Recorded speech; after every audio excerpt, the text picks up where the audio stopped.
Okay, everybody, if you can hear me, please type up. So make sure that everybody can hear me so we can start. I already spoke to Mike, I think his name was, so I know he is there. But I would like to make sure that everybody can see and can hear me. So please let me know, either speak or type up. There we are. Hello, everyone. So let's begin. If you have any questions through the session, we'll be together for around 30 minutes or so. Please make sure that you type up your questions. So if we don't get to answer them through the session, we can answer them on a later time, maybe on Google+. So the first thing that I have to say to you is congratulations. We have received many of your projects, which they are wonderful. Tons of beautiful challenges, tons of great ideas that I know your students will definitely love in the classroom. So I'm sure that most of you, if not, please let me know, have received the congratulations through your emails, because you did do a great job. As it says here, the project is framed by a meaningful problem to solve, and all of you have done a wonderful job on that. So let's take a look at some of the projects that you have done. All this presentation will be using your project as examples. One of the projects, the name was Dreamer Debate, and the objectives was to help the students find meaningful information on the website, and of course use some target language that I'm sure that this participant will later let us know to defend that point of view. Also, for the students to understand better the complexity of undocumented immigrants in the US, so great context. I know this participant, and she is from the US, and we all know that this is a hot topic right now. So great that she picked that topic to take it to her classroom. And then for the students to make some presentations. There was another project that is called Making Our City Youth Friendly, and the objective is to involve the students in discussing an interesting topic, develop critical thinking. So I'm very eager to know the activities that this participant plans to carry on this project, and then to help the students practice some vocabulary.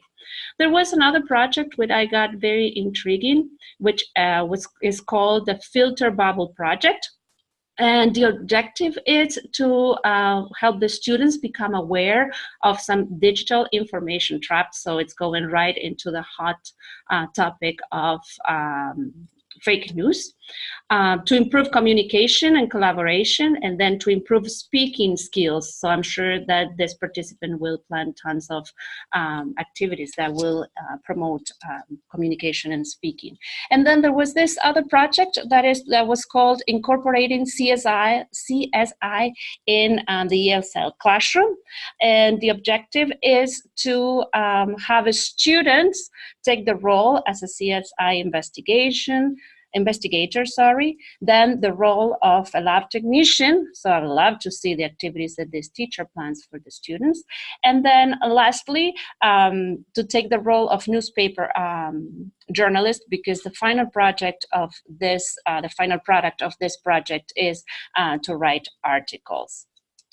So let's just recap a little bit some of the stages you already plan. The entry event.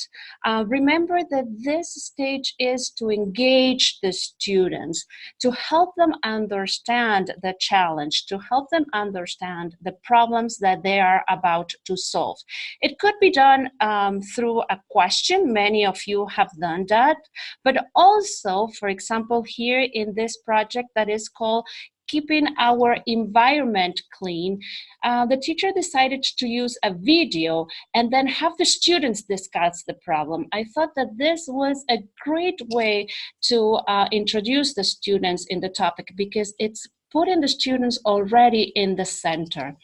Also, there was another project, another entry event from one of the participants, that it was reading an email from the principal, and I love this, the real one, in which the students will be asked to buy English boards and books for the classroom on a certain budget. So right from the get-go, right from the entry event, the students know exactly what they need to do, which is complete the task by asked by this principal, which is buy this board games and books.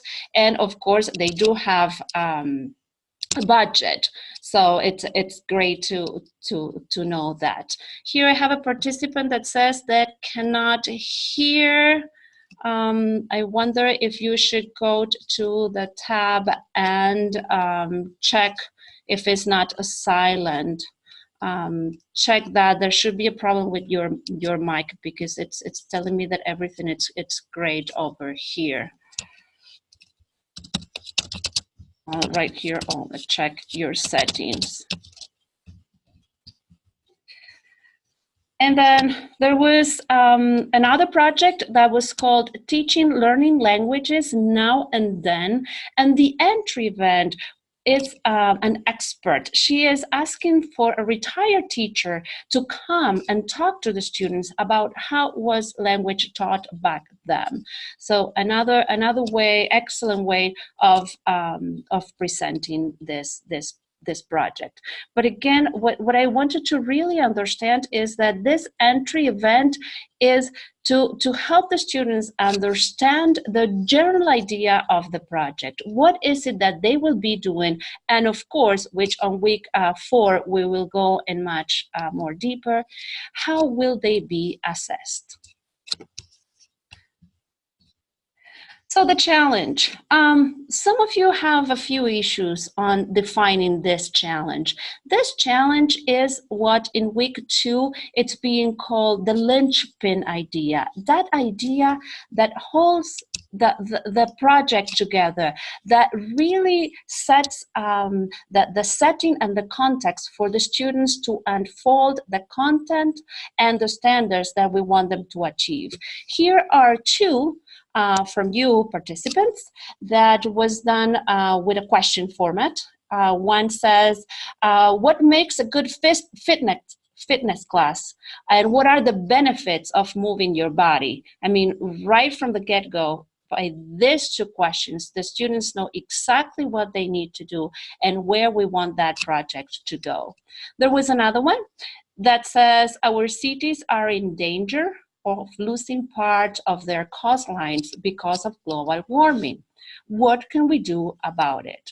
So again, a great challenge for the students. On week 2, I presented what is being called a Turbic, which was that sort of gadget that helps you come up with a question. Now, as I said before, don't get stuck with this question format. A challenge can be presented in many different ways, as we have already seen with one of the participants that had used a video. So by now, I'm sure that you understood that PBL requires the students to learn both the context and the skills. So it changes our role completely in where it puts the student in the center, and we are tutors. So we really need to understand this concept of scaffolding, which is helping the students in all the things that they will need to understand the content. I mean, what is this context of this program, of this project that you guys are developing? What are the skills that they will need? Not only language skills, but also critical thinking. As some of you already have mentioned, some digital skills that they will need to go by in the project. And then, of course, understand where in the process of this project are they at? Are we in the inquiry stage? Are we ready to start producing this final product? Where are we at, and what do we need to do to move forward? So let's take a look at this scaffolding. We're going to talk about the 3 levels of scaffolding, one at a time. One is to scaffold the project process. It's to help the students understand where they are at in the project. What is it happening? What do we need to do on each different stage of the process? It's very helpful to use a project wall. This is something that at our school we post from the beginning of the project when we introduce them into the challenge, and it has everything. Everything is laid out there for them to see and to be able to understand what is happening, what are the deadlines, what are the tasks we need to complete, what is the question, what are our teams, what are the roles in our team, what are the different products we are already thinking about, maybe some handouts that we have for our students, but it's all there for them to see and for us teachers to go to this project wall all the time that we need to make sure that our students are understanding what is happening.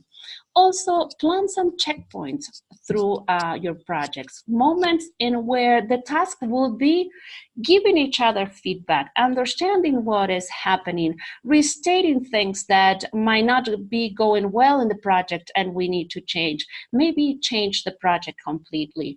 On week 2, I posted an example that was one of my projects in where I started thinking about mazes. That was my whole point of the project. But then as we were going, the students started to discover this whole idea of heroes and mythology. So at the midpoint of our project, we made a change, and then we decided to do something completely different.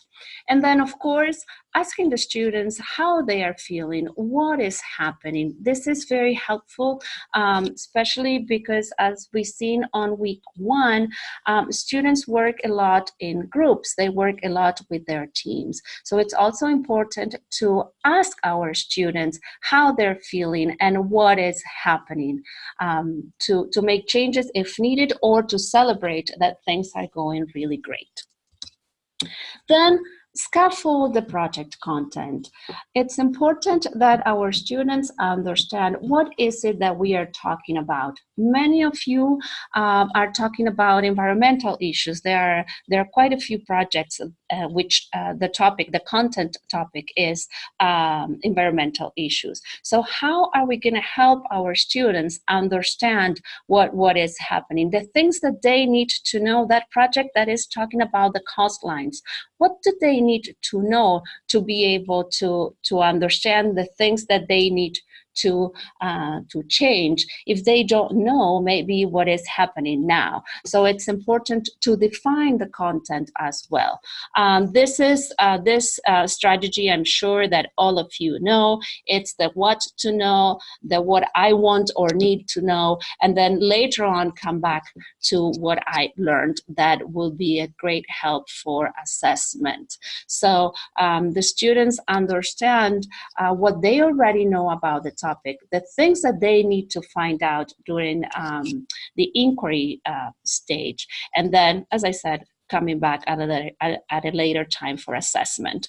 Also, this example I also posted, it's the question formulation technique, which help our students come up with questions that then they will later use on the inquiry stage. It's very simple. It's just helping students. It's just a quick brainstorm of asking any questions you might have, things that you might want to know. It says, do not stop for discussion. It's just write whatever comes to your mind.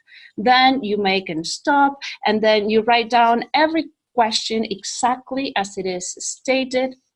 And then you come back to those, and then you change those questions into open question. Most of the time, our students either write statements or might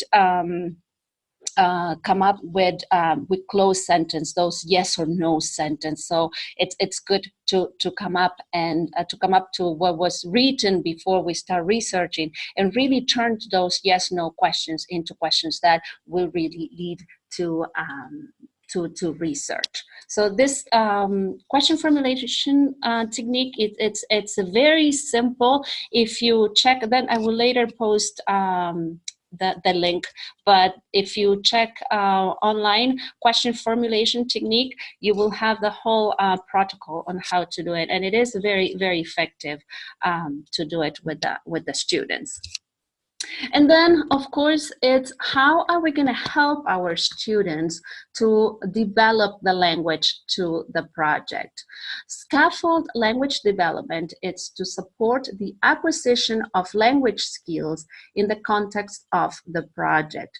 Remember that from the very beginning, we said that PBL, it's the main course. It is through the development of the project, through the project, while the students are doing the project, that they learn the content, not only content as in topic, as we said, environmental issues, but also the language. So how do we do this? How do we scaffold a language development through the project? And here are some few ideas. One, it's with visual aids. It is very important that through the project you use a lot of visuals to allow the students to understand what's going on. One of the participants had asked me on Google Plus that she heard that PBL was only for B1 students or B2, I don't remember, but you know, she was implying that PBL was only for students that were advanced in the language, and that is not the case. At my school, we do PBL with second graders, first graders. We're talking about students that are 6 years old, and we do teach English through PBL with very young students. So visuals, it's very important. Help your students understand what's going on using visual aids, using graph organizers that will help those students understand what is happening, and maybe see things more clearly and in more simpler language. Also, center frames. Give your students during debates, maybe during times that they have to write, give your students already made sentences that they can use. Help your students when you are doing a debate, it doesn't matter at what level. Give them phrases to say, I like. Give them phrases to say, I agree, I don't agree, I strongly agree. I mean, there are many phrases they can use to say, I agree. So give those students, make a big poster in your classroom to have those already available for the students. So while the debate is happening, help them see and use the different language. You will see that after time, they will start using that language naturally. The same happens for writing. Give the students, don't be afraid. Give the students those sentence frames, things for them to start a topic sentence, things for them to start a paragraph in where they are in favor, a paragraph in where they are not. And post it on the classroom, have them ready available for the students, and little by little you'll see how they will start using that naturally. Also work on register. You will see that PBL requires a lot of communication among students, communication teacher and student, communication with others, as this teacher had planned a letter from the principal. So this principal might need to come to the classroom and talk to the students. How are we going to talk to the principal? What language are we going to use to talk to the principal? That is different than the language that we use to talk to our peers. This other teacher that planned this guest to come. How are we going to talk to this guest? Do we know this guest? What's his or her credentials? So work with register in the classroom as well.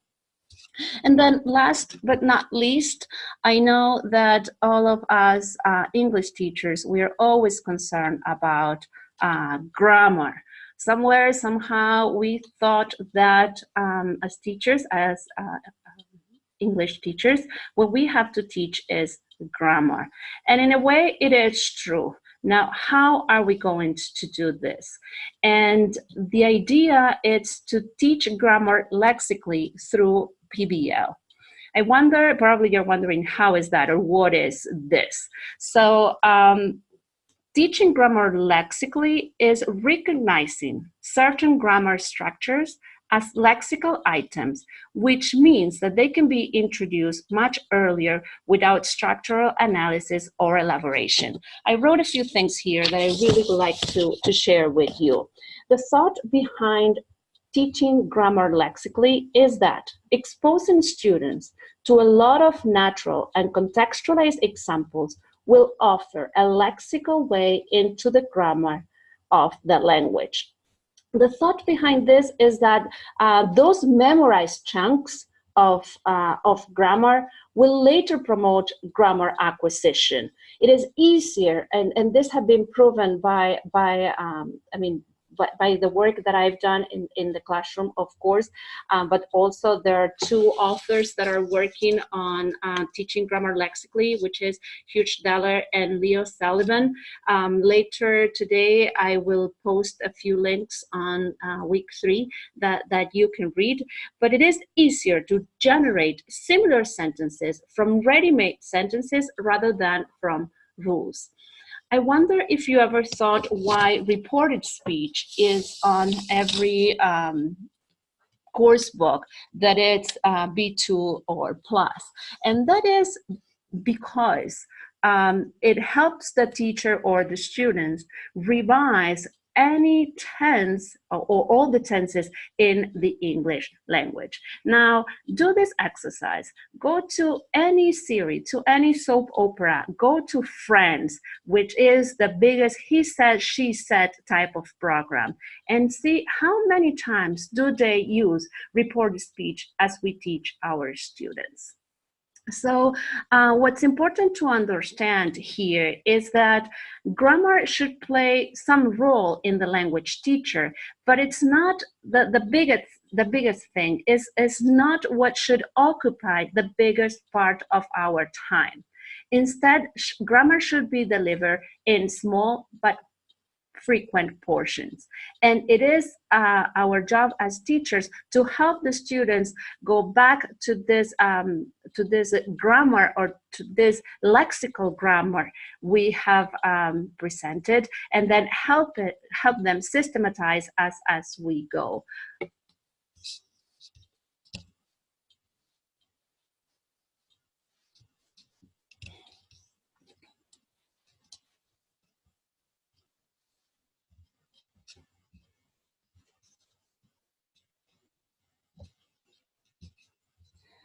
So let's see what have been happening through the project so far. Let me know if anybody has any questions so far. I know that teaching grammar lexically, I don't know how many of you are familiar with this, but probably we could do another whole EVO on teaching grammar lexically. So I'm trying to go through different ideas that will help you for later, but of course it is on you to revise all the different material that we are posting on week 3 on teaching grammar lexically. And I see here someone that Mike have bought the book already, so that is great. I do have the book as well, so there's tons of good ideas. The ones that don't have the book, don't worry, because as I said, later today, I will be posting tons of links for you to look through teaching grammar lexically. So let's go back to the revision of what is happening on this EVO and what will be happening in the next few weeks. As I said, you guys have been doing wonderfully on this first draft that you have already turned in, thinking about the objectives of your project, the entry event, the challenges, the final product. You guys have been doing very great on this. You really grasp the idea of starting thinking about this lesson planning backwards, which we read on week 2. So that is great to hear. What will happen next? It's the peer feedback. Right after this this webinar, you guys will be receiving an email. Let me show you what this email will imply. Let me share this other document with you. You will be receiving an email with the link of, in the email you will find 2 links. One will be your own first draft of the project, and then the other one will be your peers. So on this document, there will be a shared document that you and your peer will see. You will be assessing the work that your friend have done. Remember that this feedback should be constructive. We all put a lot of work on what we did. So you have some guidance on the things that you should be looking at. For example, in this case, the project is focused on a central problem or question that stimulates discussion and inquiry through its relevance. So take a look at that challenge that that it was designed, and how do you think it's going? Do you think that any changes can make? Please feel free to write any feedback, anything that you can think of. I mean, we already seen on week 1 that collaboration, it's very important. So also work on collaborations ourselves. So this is what will be happening next. You will be receiving an email with your own project and your peers for you to review. So in the same document, you will be giving feedback and also receiving feedback. So please let us know if you, I mean, in the next few minutes you don't see it. Please let us know. Sorry. Let us know, so then we can see what had happened. But everybody should be receiving that form in the next few minutes right after this session. Week 3, which is what we will be opening tomorrow, it's to plan the whole project. Now we are looking at the activities. What activities are you going to be doing with your students to help them through the process? What activities are you going to be doing with your students to help them acquire the language that that they will need? And then of course there will be another time of peer feedback. A few things to bear in mind, very important on this week 3. Oh, sorry, I didn't mention that this second part of the project planning will be done by a platform that it's called Learning Designer. You have the tutorial, you have the how-tos, everything that you need, and also the link to access in week 3. So please let us know if you have any questions on that. Later on, I will be posting on Google Plus the tutorial on how to go about Learning Designer. But please let us know if you have any issues. So a few things to bear in mind when planning this project on Learning Design. Scenarios. Remember, plan scenarios that really call for actions, challenges that will allow your students to really unfold the content and the language that you want them to learn.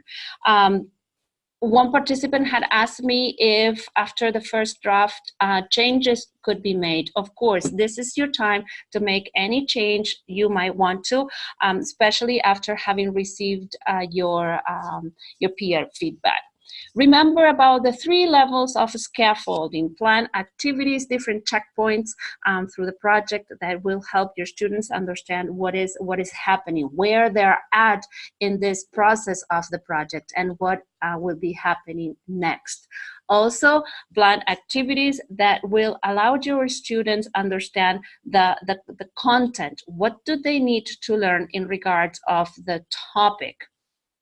And also activities to scaffold the development of language. What activities are you going to plan with your students to help them acquire the language? Are you going to post these posters with language? How are you going to encourage your students to use certain language on a debate, for example?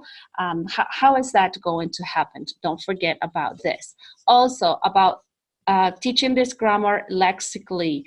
Think very carefully of what grammar, what lexis, what grammar lexis are your students going to need to be successful when communicating through the project. Orally and written, what are they going to need? List that. Make sure that one of your objectives is to learn conditional sentences, if that is the case, because there's one project that it's called What If. So how is that going to happen? What are those students going to learn in regards of grammar in that What If project? Of course, it will be conditional sentences, but also what content are they going to learn, and what is going to be this scenario? What is it going to be, that excuse, that linchpin idea that will motivate my students to learn that conditional sentences? And of course, cooperative learning structures. I did not include anything on this short webinar because I felt that you guys were very savvy on this regard. Week 1 was very active and you guys had tons of ideas. Go back to week 1 and check the resources we posted there, where you have tons of different structures for your students to do in the classroom, and include some of those into your project. So this is pretty much it from us. I'm not sure how fast I went. I'm usually a very fast talker. Not sure if anybody have any questions, and at this point you can unmute your mics if you want, or you can type up any questions on the chat box. We'll give it a few minutes to see if anybody has any questions. Nothing on the chat box. Anybody would like to unmute the mic? Yeah. Hello. Hi, Mike. I have got a few questions, maybe. Please. Great. Well, I'm Mike. I'm from Greece. Hello, everyone. I think the question is on scaffolding and using visual aids. Yeah. Could you give us an example of what kind of visual aids would you use?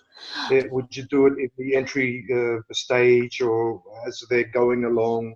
We use it on the entry event. Now we also use it during the inquiry stage, especially when they do research. We use tons of graph organizers. Later on, I'll post on week 2 some ideas on how to organize the information. We work a lot with keywords. So maybe what they're reading, we use authentic material, of course. So sometimes the reading might be a little above their level of English. Of course, we do pre-teaching of vocabulary first, so then it's easier for them to go through the material. But then also we help them organize what they have read in many different graph organizers. So then it's just simpler for them to go back and use that information through the project. I will post that later on. Like maybe a word wall of the basic vocabulary they're going to need, or something like that. That is right. Yeah, we do that, but also for content. So that they might be doing some reading, which of course they will later need to come back to it. So instead of going back to the reading, they might just go ahead and use the graph organizer, which of course has all that vocabulary, important keywords, which is the vocabulary that we want to teach. That could be done using like a Padlet wall or something like that. That's right. Digitally. Yeah. And if not, I mean, at my school, sometimes we do have internet, sometimes we don't, because we live in a very far away place, and we do it with a cardboard. It could be done through a cardboard as well. Yes. Yeah. Okay, good. I love the idea with the sentence frames. I think I'm going to go back to my classroom on Monday and start preparing nice cardboards and with sentence frame, various functional language, which I really want my students using more. So that's going to be really great. How would you control register though? Like, would you just pre-teach, say that, you know, it's formal register today, guys. Imagine that this project is in a company environment or something like that. That's right. Yes, we do it through pre-teaching, of course. I mean, you always get ready for experts that might be coming. I mean, you'll do that in real life. So maybe you help them with some language that they will use with the guest that is coming. Yep. Oh, I see. Yeah, that's a good idea. Yeah. Good. Okay, thank you very much. All right, thank you. Yeah. Anybody else? Any other questions? Here, Irene says, just to know if the slides were basically scaffolding would be uploaded. Yes, everything will be uploaded. So you will have this for later. Okay. So if there's no more questions, this will be it for this session. Thank you, everybody. And then you can access to this again, because we are recording. So I will post this later on. And please keep that Google Plus active. It is very active. So continue asking questions you might have. Thank you, everyone. And I'll see you in the next few weeks. Thank you. Great, thank you. Bye. Bye.